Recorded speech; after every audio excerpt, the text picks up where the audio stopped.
If someone had told me a year ago that I would be here, sitting alone in my apartment, replaying the memories of my relationship with Enzo, I wouldn't have believed them. I thought we were happy, or at least I thought we were working through our issues like any normal couple. But now, I see it all for what it was, a carefully constructed lie. I met Enzo in a small restaurant in our neighborhood, on the south side of Chicago. It was love at first sight, or so I thought. He swept me off my feet with his charming smile and charismatic personality. I was young, 22, and he was 25, and I felt like I had found my soulmate. We moved in together quickly, and before I knew it, we were talking about marriage and starting a family. As we built our life together, I quit my job to support his career. He was making good money, and I was happy to be a stay-at-home girlfriend. But looking back, I realized I was also giving up my independence.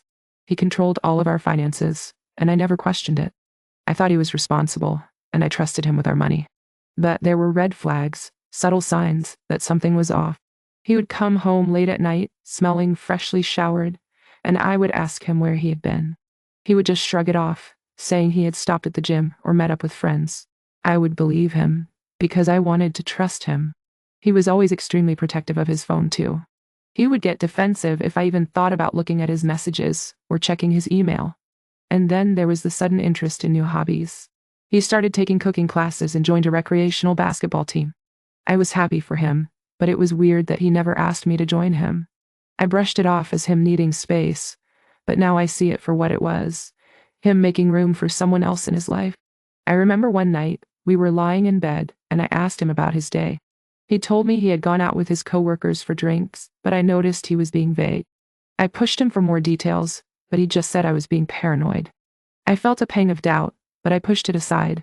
I did not want to be that girlfriend, always accusing him of something. But the doubts lingered, and I started to notice other things. Charges on our credit card for places I had never been. Restaurants I had never heard of. Hotels in cities I had never visited. I would ask him about them, and he would just laugh it off, saying he must have forgotten to tell me. It was not until I saw the same lie he had told me before, about his cousin's birthday party, that I started to investigate. I felt a knot in my stomach as I logged into our credit card account and started scrolling through the transactions. And then, I saw it. A charge for a wedding venue in a city I had never been to. My heart sank. I felt like I had been punched in the gut. I did not know what to do, but I knew I had to know more. I started digging deeper, and what I found shook me to my core. He was married. To someone else. For 3 years. I felt like I was living in a nightmare. I could not believe the man I loved, the man I was about to marry, had been lying to me for so long. I thought about all the times he had told me he loved me, all the times he had promised to spend the rest of his life with me. And then I thought about his friend group. They all knew about his wife, and they had been helping him hide it from me. The anger and betrayal I felt was suffocating. As I sat in my apartment trying to process everything, I heard a knock at the door. It was his mother. She had come to apologize for raising him, for not teaching him how to treat a woman. I was taken aback, but I listened as she poured out her heart. "I am so sorry, baby," she said, tears streaming down her face. "I had no idea he was doing this to you. He's always been a bit of a player, but I never thought he would hurt someone like you." I did not know what to say. Part of me was angry with her for not raising him better, but another part of me felt sorry for her, for having to apologize for her son's actions. As I looked at her, I thought about my children and how they deserved better than to see this. They deserved to see a strong, independent woman, not one who was broken by a man's lies. I took a deep breath, and I knew what I had to do. I had to confront him, with irrefutable proof. I had to make him see the pain he had caused me.